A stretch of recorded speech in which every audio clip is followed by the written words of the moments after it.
The topic in discussion now is impact of movies in promoting foreign locales. Today, the location is as important as the plot, more than simply a background.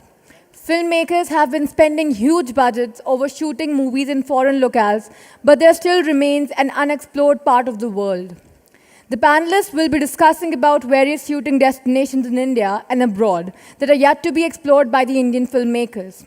For this session, the panelists are Rosalia Pende, Vice Chairperson, Namibia Film Commission, Namibia; Sachin Jutan, Director, Mauritius Film Department; Natarajan Ramji, Chairman and Managing Director, TMIC; Ivano Fucci, Italian Film Commission, Italy; Thorer Ibsen, Ambassador of India, Iceland; and Pierre Lebart, French Embassy, France.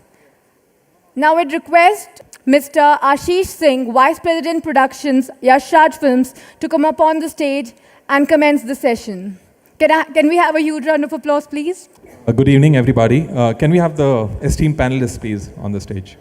This is a very important topic and something that has been neglected all these years. We are talking about the impact of films on tourism in a particular country, state, or city. While there has been a lot of research that has been done in Hollywood regarding this, there's very little data that we have in India with numbers. I mean, we know about the films that Mr. Yash Chopra shot in Switzerland and the impact of tourism on that. We know recently Zindagi Na Mile Dobara shot in Spain and the impact of tourism that went up by 30% is what I've been told. But we don't have any hard data to support it. What I'll share with you very briefly are some numbers that have been tabulated in Hollywood. And this really shows you the number of people that go, that add up to the destination, and the amount of money that comes into the economy. So basically, when Lord of the Rings was shot in New Zealand, and they did a study, the New Zealand Film Commission did a study, and they discovered that to reach out to so many people, they would have to spend 41 million US dollars. So this is something that one film actually did for them, for the Film Commission. Eventually, when the film released, the tourism went up by 1%. So while 1% sounds like a very small number, but when they translated it into money, it amounted to more than $27 million. That's in the first year itself. And these are just numbers about, that add up in terms of money adding up in the economy. But there are smaller things that happen. So when a film like Four Weddings and a Funeral was shot in a hotel in UK, the entire hotel was booked for 3 years after the release of the film. When a film called Beach was shot in Thailand, the numbers of the youngsters going to that location went up by 22% year on year. So there are umpteen examples to prove, and I can just go on and on. And there's so much data in my hand, but I don't want to bore you with that, because we have a lot of distinguished people sitting over here from all over the world, and we are very lucky and thankful that they've taken out time and come and met us to share their experiences and to discuss what they have in mind with India and otherwise. What I'll do is, I'll have to ask one question each to each one of them, and then we can open the house for any question and answers that you want to ask them. My first question is to His Excellency, the Ambassador of Iceland, who is here with us. And sir, we had a big Bollywood film, Dilwale, that was shot in Iceland last year. And everybody must have seen the song and the beautiful locations, and Mr. Shah Rukh Khan and Kajol and our superstars, they've come back and you see it on screen, it looks so wonderful. So what is the impact? I mean, I know Iceland is a very small country, and I believe the population is only around 300,000. What is the impact, sir? Can you discuss it, and can you tell us, anything else that you all are planning with Hollywood, what's happened in the past, and what you all plan in the future with Bollywood? Indeed, there's a huge relationship between tourism and the film industry. Evidently, it's difficult to assess exactly in terms of numbers. But in our case, it's clear we had the production of Gerua last summer, and when it came out, when the music video came out in December last fall, the questions from the Indian market to the embassy and to the Icelandic tour companies in Iceland, the destination managers, was quite incredible. We estimate that the increase of Indian tourists in Iceland since that production has increased 4 times.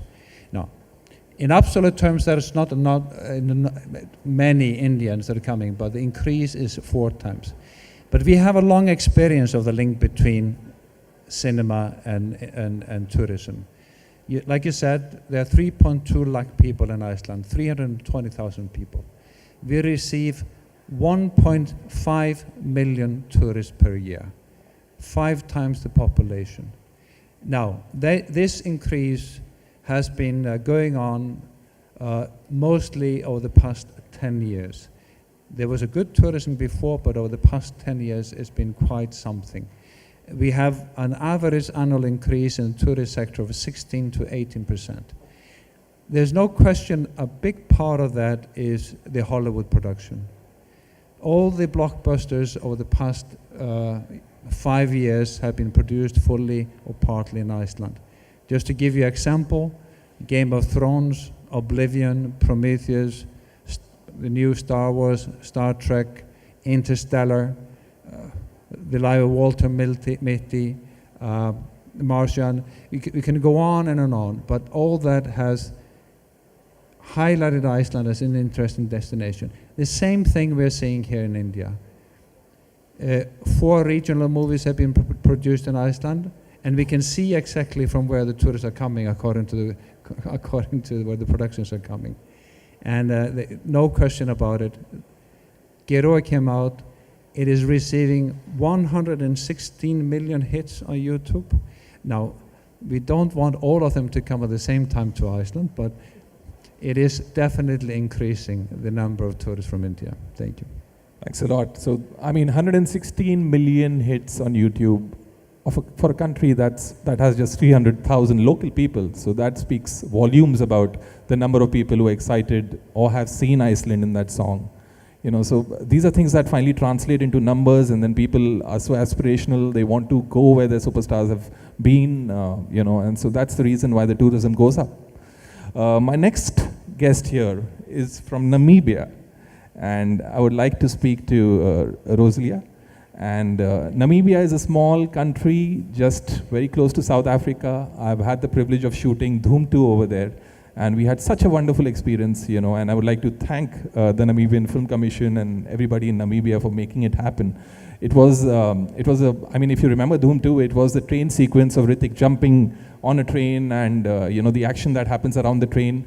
To be very honest, we tried doing it in Rajasthan, we tried doing it all over the world, but we just didn't get a train close to a dune that could, you know, help us execute such a nice action sequence. And so Namibia was a small country. We were not aware about Namibia. We got in touch with a company called Namib Films that had handled a lot of international projects earlier, and they ensured that the shooting went flawless. Do you have a presentation, ma'am? Do you want to show the audience something about Namibia first and then talk about it? For inviting me to this panel. I think the idea was that we present something and then we show a location package, sure. And then after that questions comes. But what I can say now is that Namibia is really not a small country. It's actually a big country with a very small population of 2.3 million people. But the country itself is vast, but also diverse. After Mad Max, we just concluded The Mummy there. They just left, and another one we left it on going through the processes. So, when it comes to routes, it opened up the routes, because normally everybody who wants to go to Namibia used to go through South Africa. But now we just finished the agreement with Qatar Airways, and they started the 1st of September, and we are hoping Emirates will follow. So those are some of the spin-off after all those across borders, 10,000 BC, the Flight of the Phoenix, all of those were done in Namibia, and then finally Mad Max. So Mad Max, I think, was the pinnacle. Okay, Thank great. you. So, ma'am, do you want to show us the presentation first, and then we can take the next question? Should we just Yeah. go through the presentation? Yes, please. Can you play the presentation, please, the Namibia presentation? Thank you very much. My name is Anna Shivute. I'm going to run you through the 5 minutes presentation. It's basically just what Namibia as a destination can offer foreign productions. The Namibia Film Commission, which is it's a government commission, which is basically in charge of developing and marketing the country. It was established in 2000 through an act of parliament. It has been operational since 2004. I think I'll just run through very fast for time. And it has a dual mandate, which is to develop the local industry as well as aggressively market Namibia as a preferred film destination. The mission of the Commission is to create a conducive environment that develops a vibrant, sustainable film industry nationally. And then we go to the vision. The vision is to have a film industry of excellence that reflects Namibian cultural diversity and contributes meaningfully to national development. My apologies. The objective is to support, encourage, and promote the development of film production, the film industry, then film marketing through the Film and Video Development Fund, both locally and internationally. That is Namibia. It's not very clear, but I'm sure you have a clue. We border Angola, North Botswana in the east, and then South Africa in the south. And then the Atlantic Ocean. This is Namibia in the whole map of Africa. It is a sub-Saharan country. It has over 824 square kilometers, so it's quite big. It has a population of 2.3 million, and it's a peaceful democratic state since 1990. It has diverse cultures and abundant wildlife species. I should say that about 42% of the natural land is under conservation. The Hollywood and blockbusters that were filmed in Namibia, it is characterized by diverse landscapes. The 4 distinct geographical areas are the coastal desert plains and the dunes, the Namib Desert, the Rocky Central Plateau with its high mountains, and the Kalahari Sandveld, characterized by its flat layers of land and of sand and grass. The coastal dunes. I should say that about 42% of the natural land is under conservation. The Hollywood and blockbusters that were filmed in Namibia, it is characterized by diverse landscapes. The 4 distinct geographical areas are characterized by its flat layers of land and of sand and grass. The coastal dunes. These are some of the movies, I think you talked about Drone 2, that were filmed in Namibia. Kijani and Drona and Drone 2. Am I right? Mm-hmm. And then the savannas filmed here is the Kijani.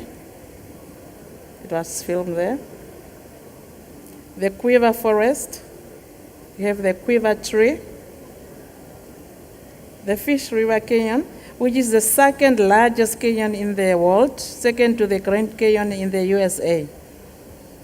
The international film industry in Namibia, it has per year we produce about 115 international productions, ranging from commercial, series, documentaries, and still photography. Several international blockbusters that have been filmed in Namibia. This is a breakdown from the USA, Canada, RSA is South Africa, and Sweden. And these are some of the international blockbusters. Mad Max, Flight of the Phoenix, you can see for yourselves. And then the Indian films that were filmed in Namibia are these ones. Accessibility. We have direct airlines to Namibia. The international ones are Qatar, which is we just started in September. And then we have the KLM, Royal Dutch, all the way from Amsterdam through Angola, then to Namibia. Then we have Ethiopian Airlines directly from Addis Ababa to Namibia. And then we have South African Airways from Johannesburg straight to Namibia. We have excellent transport infrastructure, telecommunication services, and impeccable hospitality services. And the services provided by the Film Commission is the first point of contact for filming in Namibia. So we issue film permits within 3 working days. But then because we have a very fragile environment, the actual permit to film in the desert can take a bit longer depending on the environmental impact. And then we assist with visas. You can get your visas or work permits within 7 working days. And then we also assist. Yeah, this is now the permit that I was talking about that can, depending on the impact on the environment, ideally is 14 working days, but then it can take longer or shorter. Permits with local sites granted through town councils, we also assist with that. Should you want to film in a town council, so we can also assist that. The opportunities. NFC has taken note of the advanced post-production technological expertise enjoyed by India. The lack of large-scale post-production studios in Namibia creates an investment opportunity for partnership between the two countries. Another area of partnership could be the setting up of a prestige film school. And then Indian filmmakers embrace their culture through film. As a culturally diverse country, Namibia could tap into the remarkable cultural storytelling ability of the Indian people. Conclusion? NFC will continue to aggressively market Namibia as a pristine location. Namibia is at an advantage stage of putting in place a competitive incentive program to attract even more foreign productions. We look forward to both partnering with Bollywood producers. As they say, namaste, thank you. Thanks for the lovely presentation. So ma'am, coming back to you. One question. Ma'am, we know that you don't have an incentive, but like I said, it's a cheap destination and we've shot over there and we had a wonderful experience. What are you doing to, because Namibia is a place that usually is not in the radar of, most of the producers for whatever reason. I mean, nothing wrong with Namibia, but it's just that they're used to Thailand and, some other countries that are closer. What are you doing from your side to approach producers, to come and shoot in Namibia? Basically, we try to market the country as a film and a tourism destination at the same time as one package. But what we do mostly aggressively is we have put the tools in place. We didn't have a location package. We have one now, and we have it in all formats.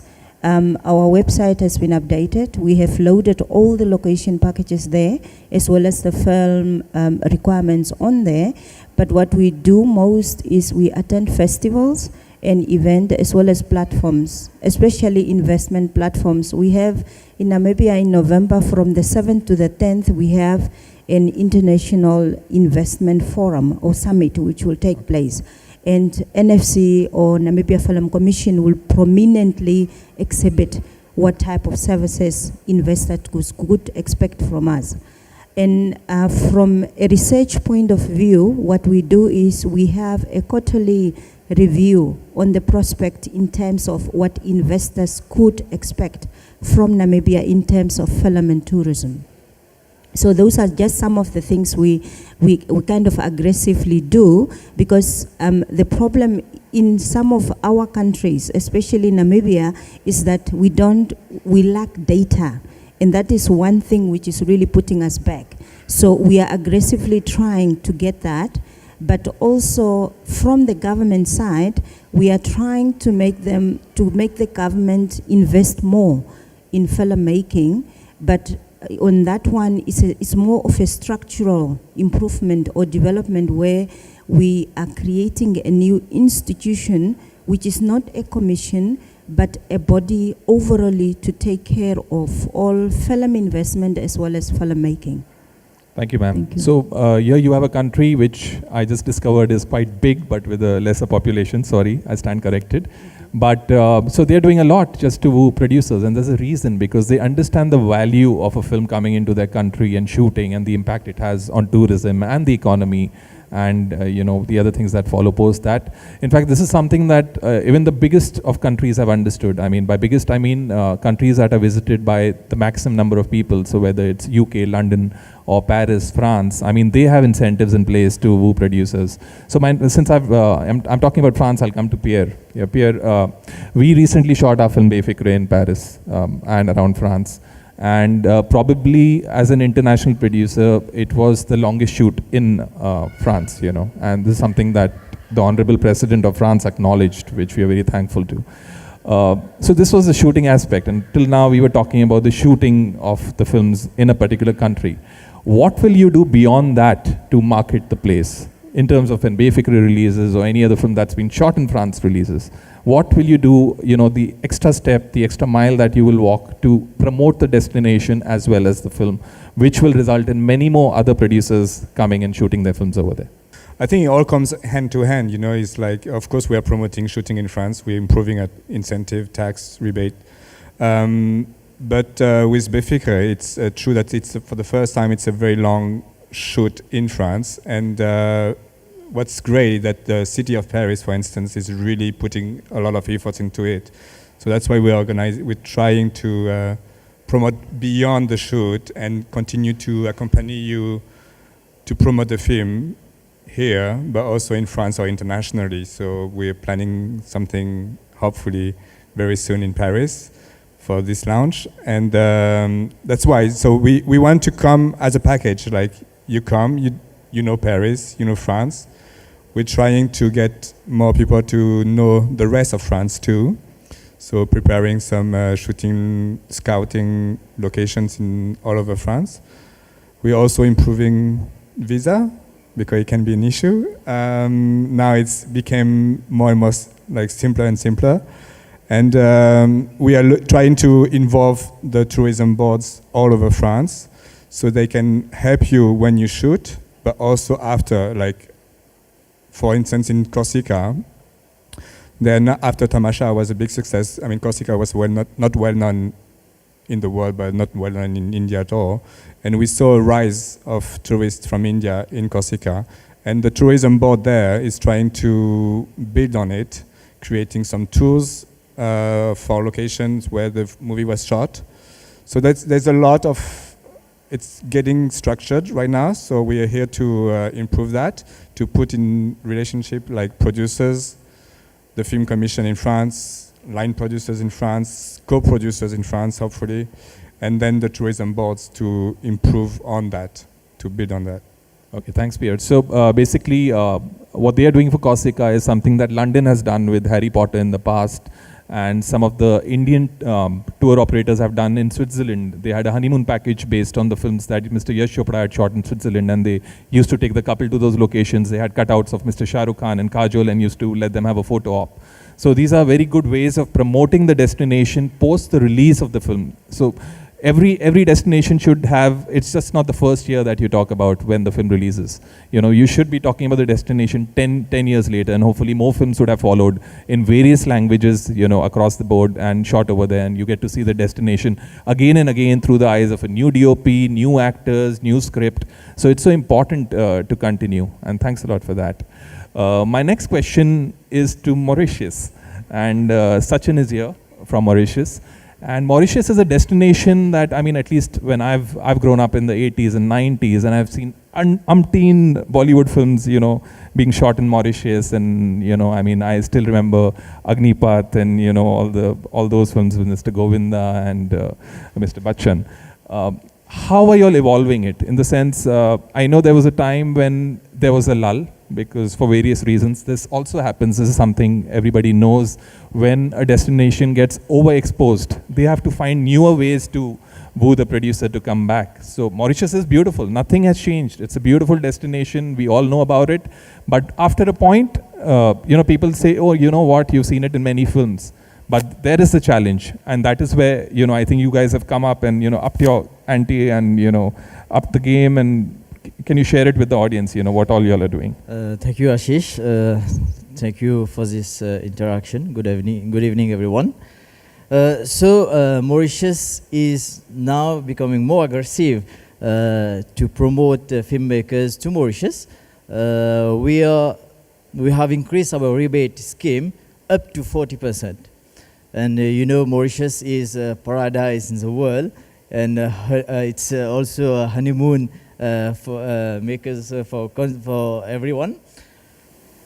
So we had Breakup Guru shot in Mauritius, a production from China, which increased tourists from China to Mauritius, and it was a blockbuster in China.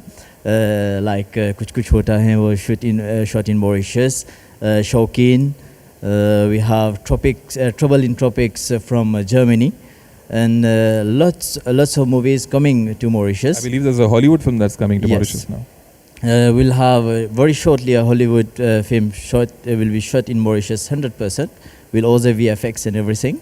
And so that we are here to promote Mauritius as your next destination.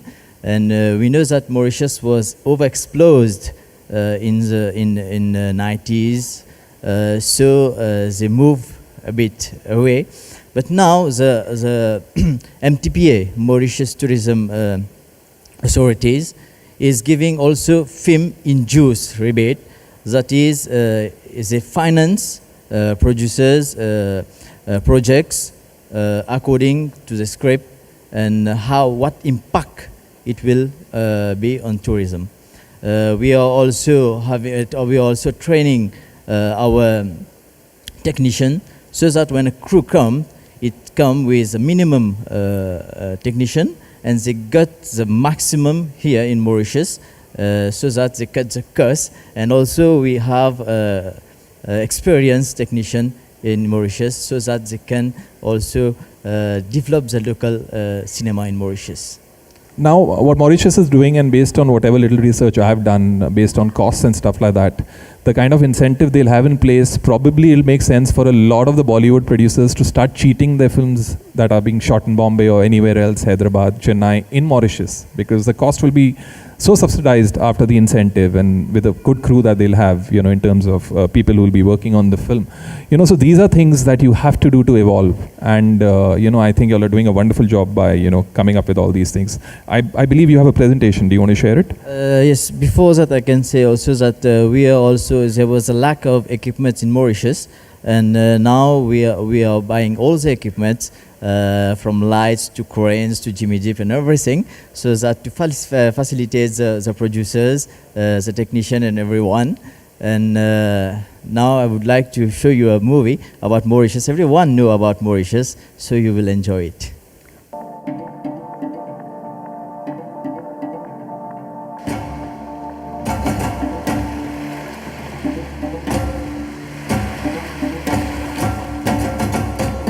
Mauritius, it's a pleasure, not just a destination.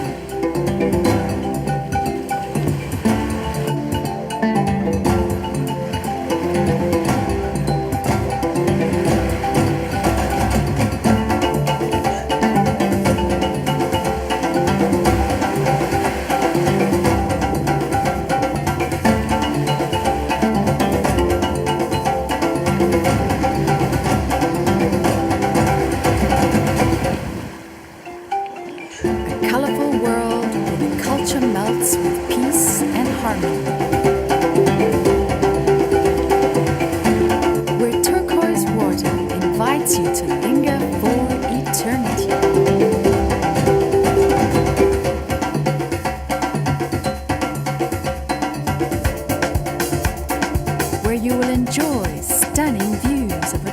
beautiful paradise.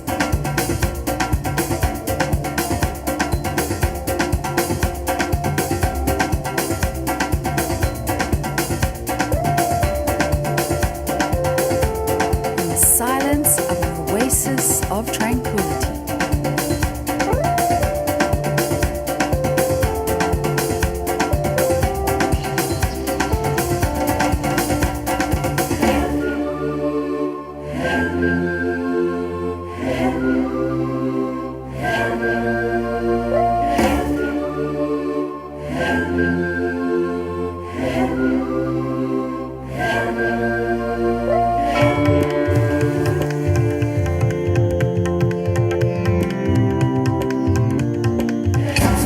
The tempo of the Ravan will marry the beat of your heart.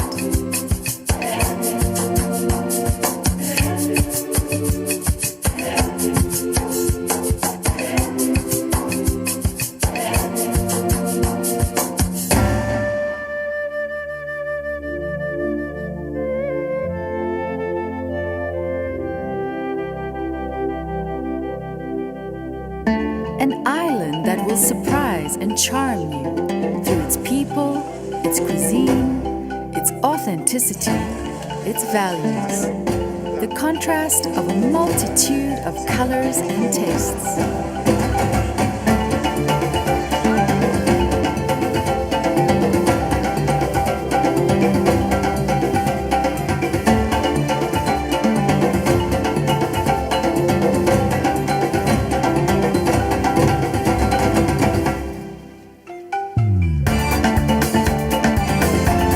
Share our simplicity and joy. May our service to you be a perfect blend of fun and adventure, an awesome wildlife experience, a majestic experience in the island of joy and happiness. Behind each smile, there lies a promise of a unique holiday. Romantic, magical, unforgettable, our island will embrace you. We're the friendliest country in the world. You may come as a visitor, but you will leave as a friend. You may leave Mauritius, but Mauritius will never leave you. Mauritius, it's a pleasure. Lovely. Yeah, so this speaks volumes. I mean, see this beautiful country and see what all they're doing to woo producers, you know, and films from India. There is a reason, I mean, and they know best. I mean, nobody just gives an incentive or money back for nothing. I mean, they see the value and that's why they give it back. Yeah, Ashish, I would like to add something, that Mauritius is a multicultural country, and you will, as a filmmakers, will find each and every character they are looking for. If they are looking for Indians, for Christians, for Chinese, for everyone, every multicultural country, and you will get artists for all kind. Thank you so much. So moving on from Mauritius, I'll move on to Ivano. Okay, Ivano is from Italy, and Italy we all know again is beautiful, supposedly a little expensive. But again, they're finding ways to, you know, woo producers from India and everywhere in the world. We've shot Bachna Haseen over there, and we had a wonderful experience of shooting in Italy. We got a lot of support from the trade ENIT, which is a trade organization in India from Italy. Ivano, how are you facing the challenge of, you know, so many beautiful countries, incentives, and you are based in Europe, and the euro is high, you know, and so how do you, you know, compete with other countries? I know Italy is beautiful, so I'm not doubting that, you know, but tell us ways that you're finding, you know, to compete. Thank you, Ashish. Hello, everyone. And yeah, Italy is unfortunately a little expensive, but the country is, of course, extremely beautiful, and we have different locations that go from mountains to seas and beautiful art cities, and especially what we have is a long history, and that's where we are trying to work on, because we believe that in the future, more and more, we would like to co-produce films with Indian producers and not just getting films coming to Italy and shoot part of the films or deciding that this is, part of a film shot in India and we shoot it in Italy or somewhere else. And we would love to work on stories, like stories that are also from our heritage. And in many books, and especially in one, Shantaram, which was written about India, the author says that the Indians are the Italians of Asia and the Italians are the Indians of Europe, which is extremely true because we believe a lot in religion, and also in Italy it's the same thing. So we have lots of stories from gods and saints and priests and people who have given good to others. Then the food, of course. I mean, India and Italy, we have. We can sit and eat for hours and talk over it.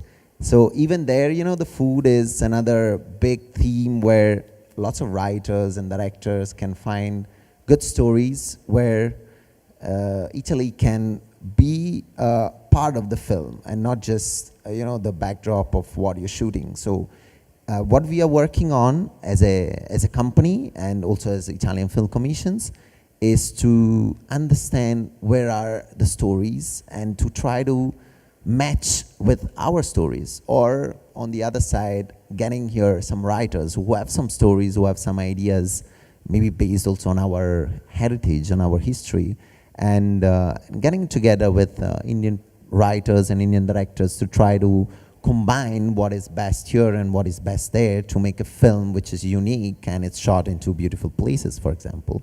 So that's one way that we are conducting, that we are trying to achieve. So the vision is to build a bridge, big bridge between Italy and India, of relationships, of course, of knowledge and people, because good professionals, we have good professionals in Italy in the film industry, and you have great professionals in India too. So it's great if some Indians can come to Italy and work and some Italians can start coming here and work, because this gives also a better understanding while we are on set for next productions, because then the life on set is the life on set, and it's good to know in details how you work and how we work, so then the film can come out better.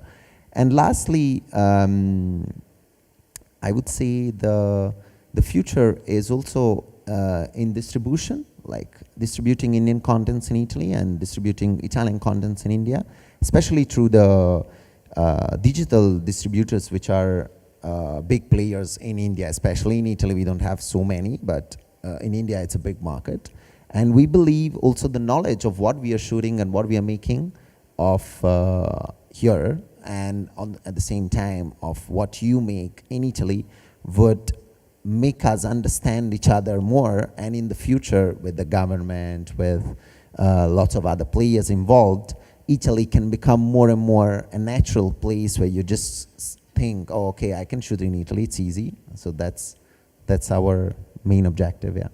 He's talking about an incentive that they have in place, and he's talking about, Ivano's talking about creative collaboration, which is very important, in filmmaking, and which you can find ways to cut your costs and, make it like a very nice shooting experience creatively. Yeah. In fact, one good tool that we have from the Italian government is a 20% tax rebate, which comes to the producers immediately after the shoot, let's say after 15, 20 days, after checking up all the accounts and whatever you have spent in Italy. So on that, we are it's growing a lot, the number of films that we are shooting from all over the world. And so the rebates is working very well. It's of course not on above the line cost, but only below the line cost. So whatever you shoot in Italy and whatever are the expenditures, you can get back almost on all the costs. Almost all the costs are eligible, and you get 20% back from the producers. So the producers is the one who gives back the money if everything is in place and everything is. Great, that really helps. Lastly, I'd like to move on to Mr. Ramji. A little about Mr. Ramji. He's a veteran of the industry. He's been around for more than 30 years. He shot in more than 65 countries, is what I've been told. and he shot more than 1,000 films. So Ramji mainly coordinates through his travel offices and through his knowledge, and he connects South Indian producers, Bollywood producers, name it, producers from anywhere in India with various countries in the world, and that's the reason why he holds this record of maximum shootings, by an Indian across the world.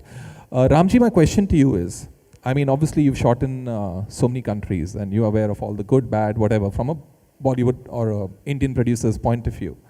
What is the difference in the mindset of, say, a producer from Bombay or from Chennai or from Hyderabad or from Calcutta? It must be a little tough to, kind of get into the minds and do and please both sides. Thank you for having me here.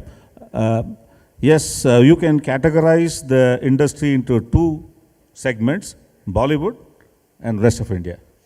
So that's how the categorization works. I have worked in big Bollywood productions and very small South Indian productions, where you will find that South Indian films go to the maximum locations because they're very lean and mean. Most of our time, in 90s, for example, we used to run the shoot with just 20-25 people. And we used to, when India opened up from a socialist point of view, in Narasimha Rao's government, in 95, we used to have almost like 50 productions going out for filming, and it used to be like back-to-back, Switzerland, and once we were running short on even locations when it came to November, December, January, so I packed my bags and went to New Zealand, and then it was Switzerland, New Zealand, Switzerland, back.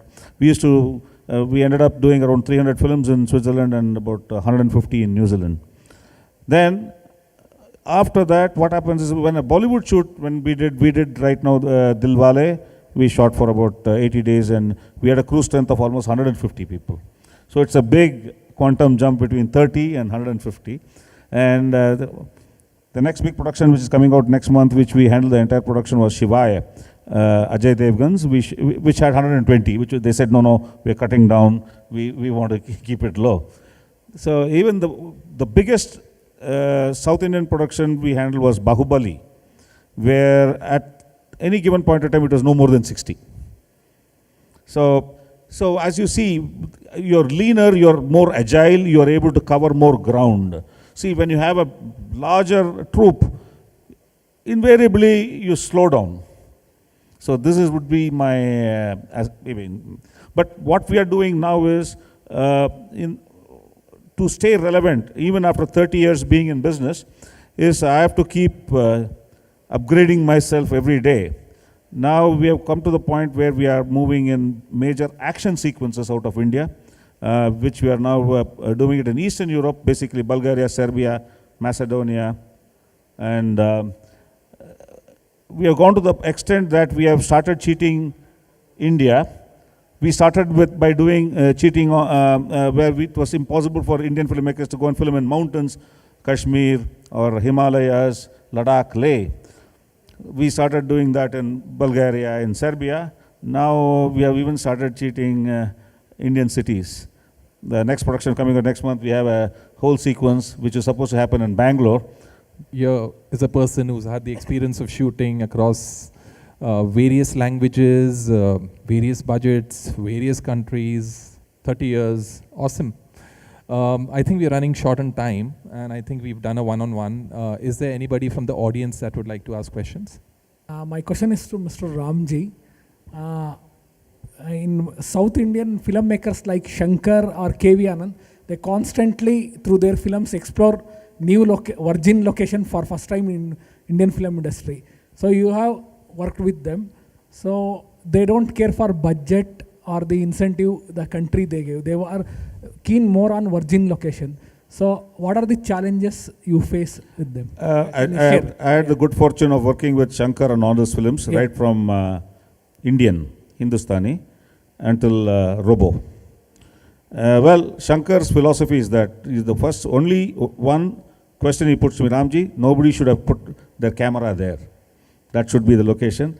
And then it's up to me, for example, I have to show 40 locations, and he will scale it down to 4. But in the meanwhile, he will select 20, and he'll say, we must go to all the 20. And out of the 20, they will start pruning it down. That's how we did Robo in Machu Picchu, Peru, and in Brazil. And one of the films we did was entirely in China in about 20 locations for I. And now, I mean, this is our job, and recently we even filmed in Bolivia. You know, it is Allu another Arjun movie. for Sarai Nodu. Yeah, Allu Arjun. No questions. You have such beautiful representatives of such beautiful countries. No questions. We're line producers in France, and one thing I wanted to say about Europe is that we always have in mind that it's complicated, it's expensive, and etc., etc. But what I wanted to say is the anticipation is extremely important in working European destinations. So I invite all the producers who wants to work with France, with Italy, with Spain, just to be to decide for a location and then work out their location properly with a local line producer, and it's going to happen in a very nice mode, in the sense that time is really saving money. I agree with you. I mean, yes, what's happened of late is that most of the destinations are very open to producers from India. There was a time, maybe 15 years back, and I'm not talking about the big companies from India, but the smaller companies were actually looked down upon by them. They used to think that, these guys will come, mess our country, we may not get our payments or whatever. But things have changed. They've understood the value of an Indian film and the kind of audience those films can reach out to. So keeping all this in mind, and I would like to thank this panel. Thanks a lot. And I just hope that we continue shooting our films in Namibia, Italy, Mauritius, Iceland, and France. And Ramji will take you to maybe 100 other countries. So thanks a lot, and thanks for having us over here. Thank you for such a marvelous session. I'd request Mr. Ashish Singh to facilitate everyone with mementos and certificates.